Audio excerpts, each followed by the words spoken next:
100 preguntas y respuestas para comprender el conflicto colombiano es un espacio para divulgar el conocimiento histórico y promover el sano debate. Orientan este programa los profesores Mauricio Albeiro Montoya y Wilmer Zuleta.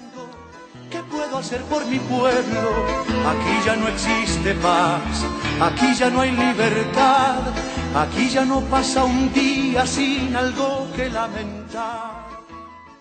Sean todos bienvenidos nuevamente a su programa radial 100 preguntas y respuestas para comprender el conflicto colombiano. En esta idea de transitar por el siglo XIX tras haber hablado de lo que fueron las consecuencias del proyecto independentista y también tras haber escuchado las reflexiones del profesor Ricardo Zuluaga Gil sobre lo que sería el Congreso de Cúcuta de 1821, pues vamos a embarcarnos un poco ahora a hablar de las guerras civiles, que también fueron un elemento protagónico durante el siglo XIX. Para el día de hoy, pues nos embarcaremos en lo que sería la Guerra de los Supremos, una guerra que se llevaría a cabo entre el año de 1839 y 1841, con consecuencias en años posteriores como 1843 con la firma de una Carta Magna y también en 1846 cuando se darían estrategias políticas como la amnistía plena a todos los que hubiesen estado involucrados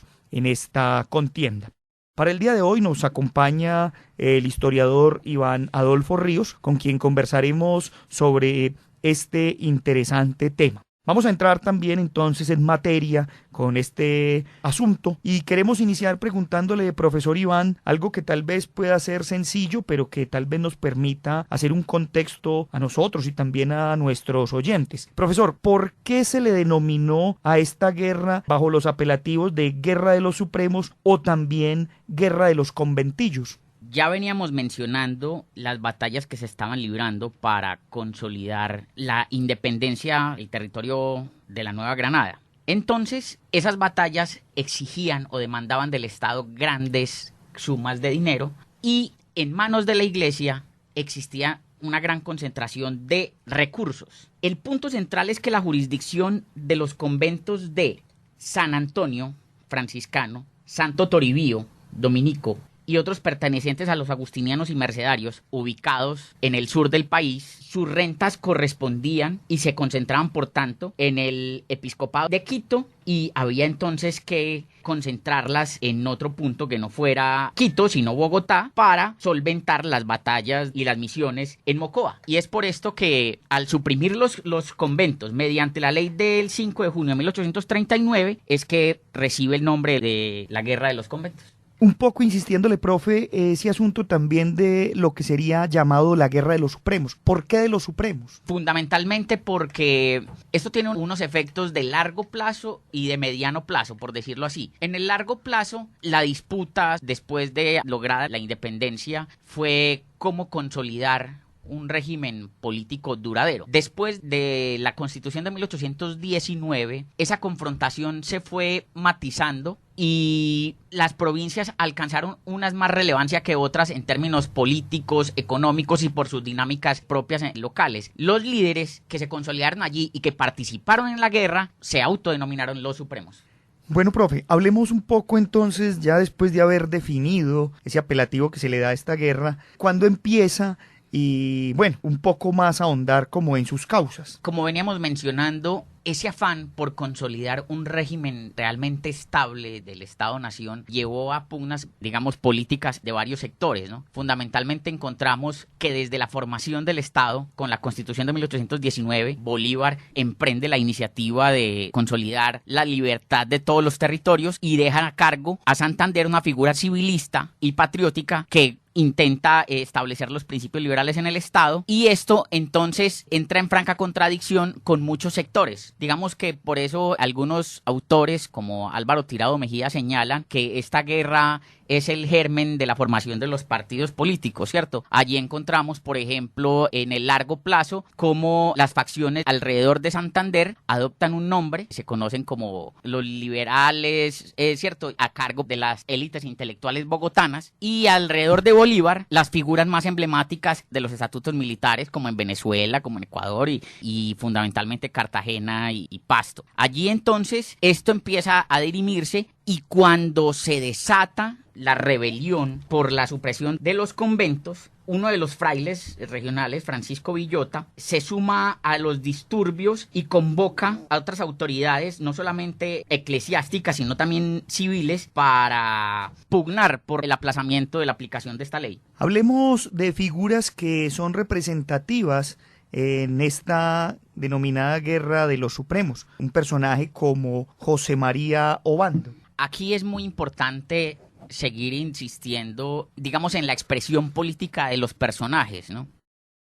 José María Obando era un connotado militar, reconocido santanderista. De hecho, jugó un papel muy importante dentro del gobierno de Francisco de Paula Santander durante la ausencia de Bolívar, ¿cierto? A partir de 1826, con la Constitución de Bolivia, empiezan a agudizarse un poco las contradicciones y Obando empieza a ejercer desde su hacienda en el Cauca y en medio de las confrontaciones, él se enfrenta al presidente Márquez porque ya existían una rencilla, ya reconocíamos la afiliación de Márquez de tendencia bolivarista, boliviana como se había denominado entonces, y Obando había sido reconocido santanderista, ¿no? Y asimismo, la rencilla entre el presidente Márquez y Santander ya se había dado por una disputa de índole personal, por el cortejo a una mujer.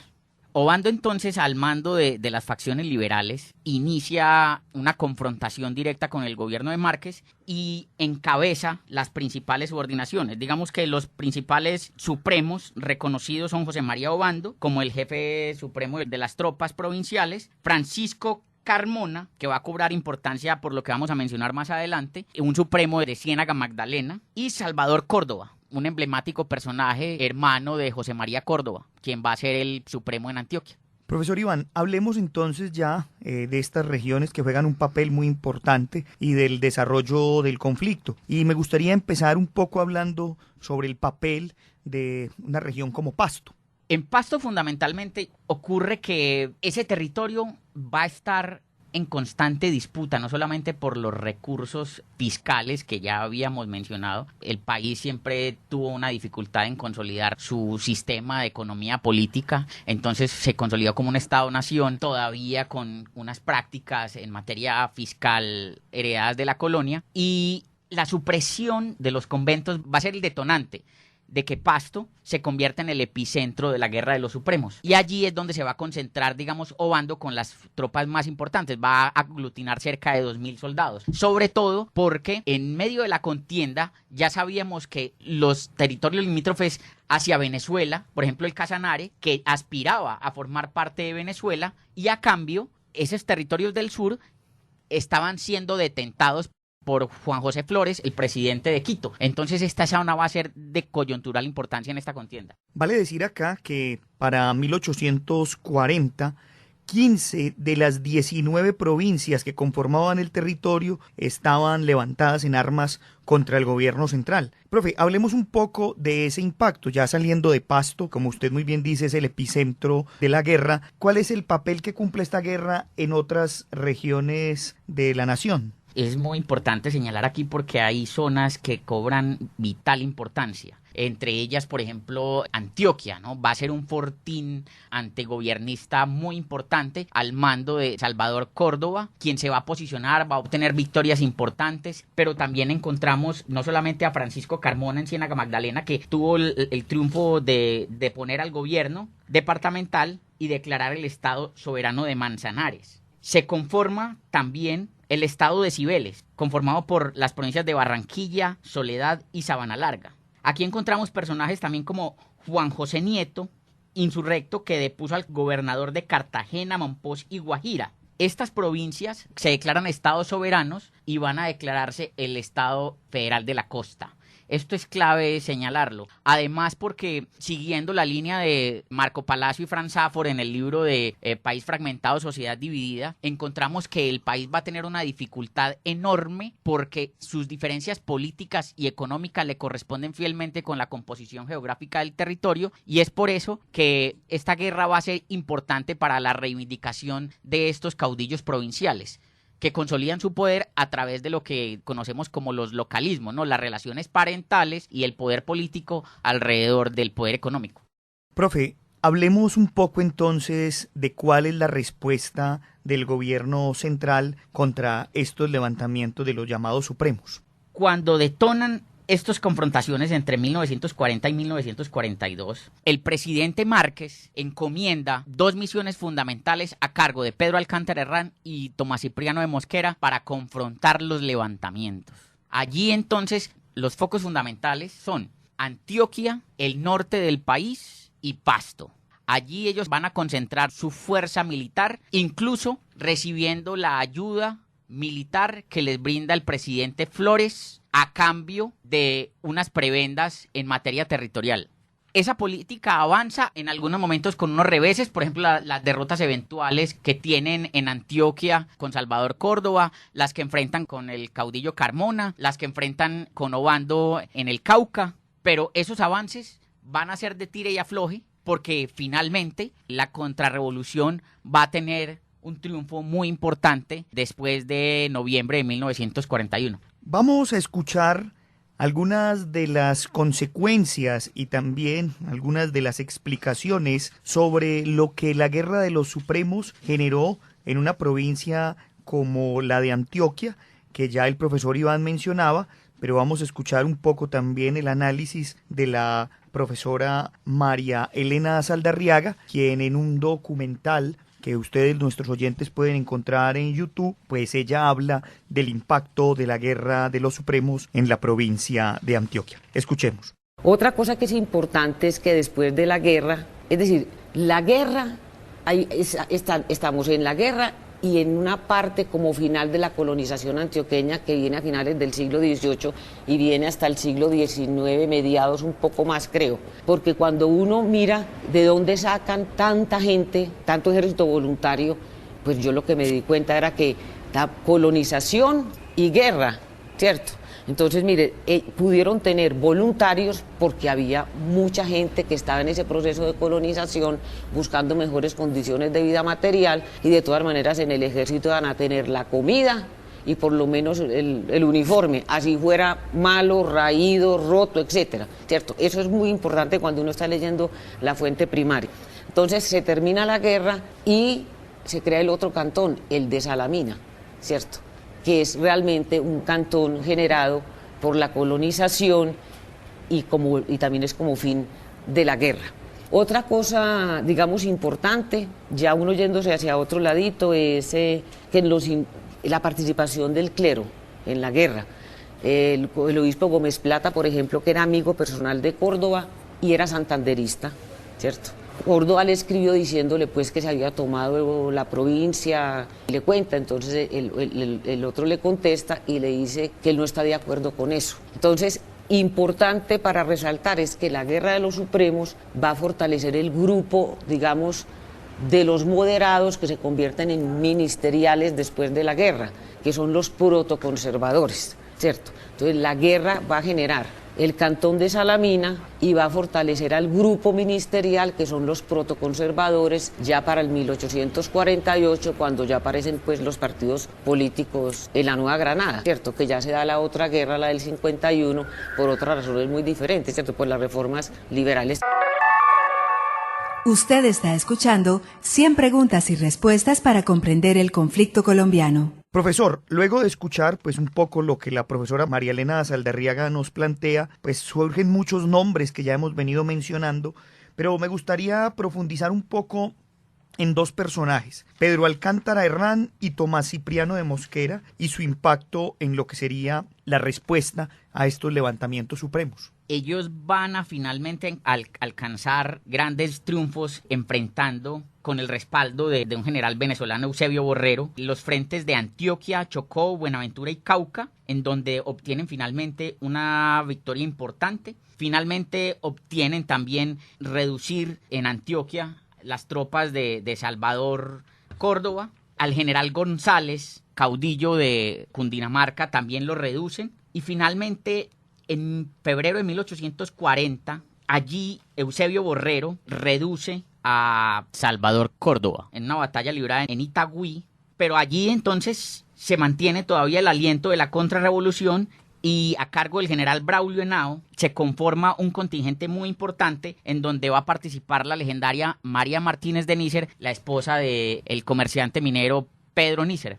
Vale decir acá que la literatura también recreó lo que fue esta denominada Guerra de los Supremos. Hay una novela de Martín Restrepo Mejía titulada Caminos Inciertos que habla y detalla lo que fueron las campañas en el sur, el asedio de José María Obando a Popayán y también un poco la vida particular de los soldados de Obando, recreando una serie de acontecimientos, sobre todo de un acentuado espíritu religioso. Hay otro texto que es una trilogía conocida como Los Episodios Antioqueños de Ernesto Gutiérrez, y en la primera parte de esta trilogía se narra la vida de María Martínez de Nícer, ya mencionada por el profesor Iván aquí, una mujer de Sonsón, Antioquia, que se enroló en las fuerzas del gobierno contra los rebeldes, luego de haber obtenido el permiso por parte de su marido y también por parte de la iglesia. Y hay un tercer texto bastante particular y en este mismo orden, escrito por María Martínez de Nícer, que fue también llamada la Dama Soldado, un diario que ella llevaba y que tiene por título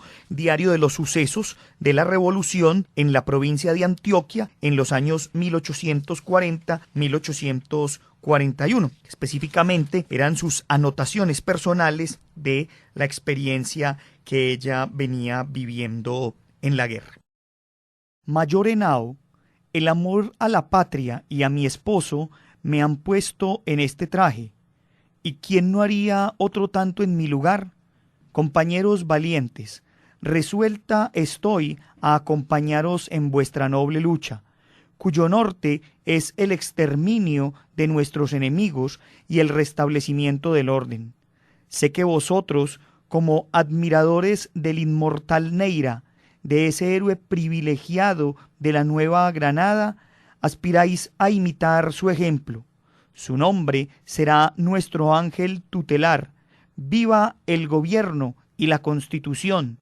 Viva el comandante Henao. Este contestó con lágrimas en los ojos y elogiándome demasiado dijo que un paso tan heroico y lleno de patriotismo solo en las páginas de los siglos pasados se había conocido. Viva nuestra justa causa, vivan las leyes, viva la heroína que hoy nos acompaña.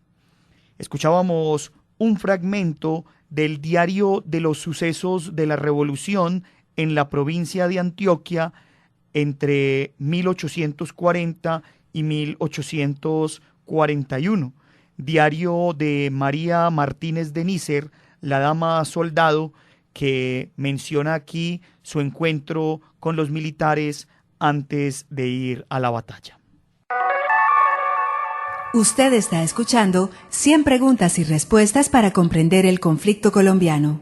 Profesor Iván, hablemos un poco de las consecuencias de la guerra. ¿Cuáles son las mayores consecuencias de esta confrontación? Dentro de estas consecuencias claves encontramos, en primer lugar, digamos, el triunfo definitivo de la contrarrevolución y finalmente la consolidación de un régimen conservador durante 12 años, que va a ser instaurado mediante la Constitución de 1843 y que se va a prolongar hasta 1851 con la Constitución y las reformas implementadas por José Hilario López. En el mediano plazo también encontramos que estas expresiones que encontramos los civilistas, los casacas negras, son la expresión regional institucional más importante que va a dar origen a los partidos políticos, como ya lo encontramos más desarrollado en la guerra de las escuelas que va a ocurrir más adelante. Profesor, y ya usted mencionaba el impacto, podríamos decir, legal, que tiene como consecuencia la consolidación de una constitución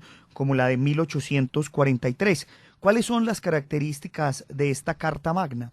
Fundamentalmente es echar para atrás todos los alcances liberales que se habían logrado a partir de 1821. En la Constitución de 1821 se consagran 3 cosas fundamentalmente: el voto, el sufragio universal, el reconocimiento tripartito de los poderes y el poder de la educación a cargo del Estado. Todo esto se va a echar para atrás, además de que le van a devolver todos los privilegios de los que en antaño gozaba la Iglesia. De hecho, con esta Constitución van a retornar los jesuitas que habían sido expulsados del territorio con Carlos III. Entonces va a ser, digamos, la Constitución más regresiva de los primeros años del siglo XIX. Vale decir acá que tras la confrontación e incluso durante la confrontación existieron una serie de posibilidades tal vez para la negociación, los pactos, pero también una serie de consecuencias para terminar esta confrontación. Podemos empezar mencionando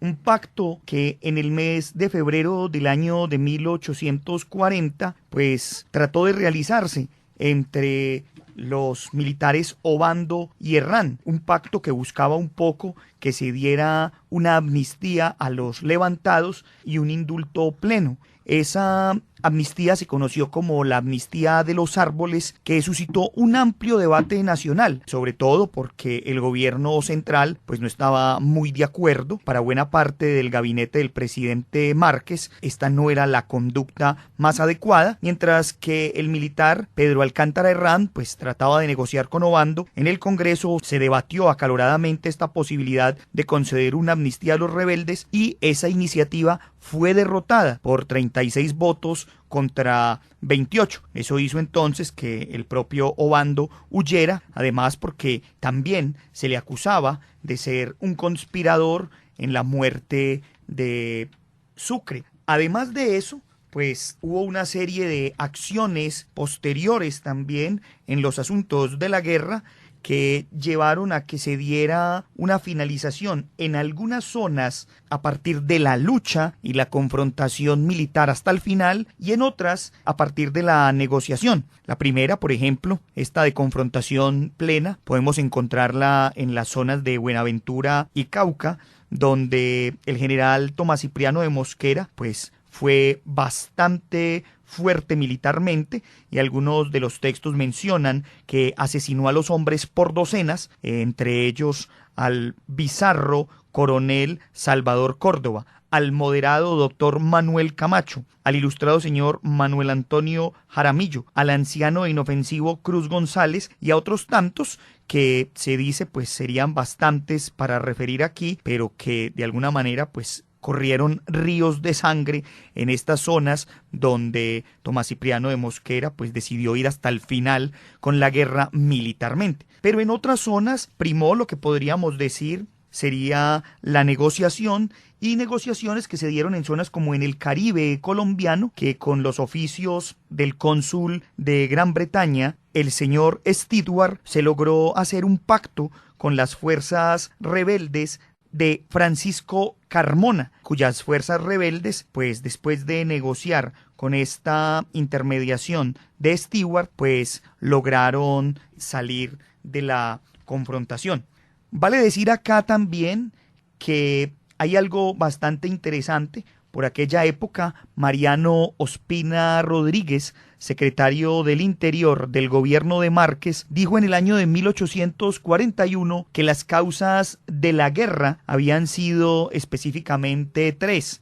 La primera, las ideas anárquicas que eran enseñadas en las escuelas. La segunda, la ausencia de coerción y la falta de operatividad del Estado. Y la tercera, una, podríamos decir, consecuencia de la segunda, una distribución de la población que manifestaba que ésta estaba bastante aislada de la fuerza coercitiva del Estado, lo que permitía que se organizaran revueltas, pues, y que el Estado se demorara en reaccionar. Dos elementos que me parecen pues bastante interesantes alrededor de esta disertación del entonces ministro Mariano Ospina Rodríguez es que después de decir esto, pues se promovieron una serie de reformas que de alguna manera pues para muchos eran reformas radicales. Restringir el voto, promover políticas educativas encaminadas a lo que decía el ministro, moralizar la ciudadanía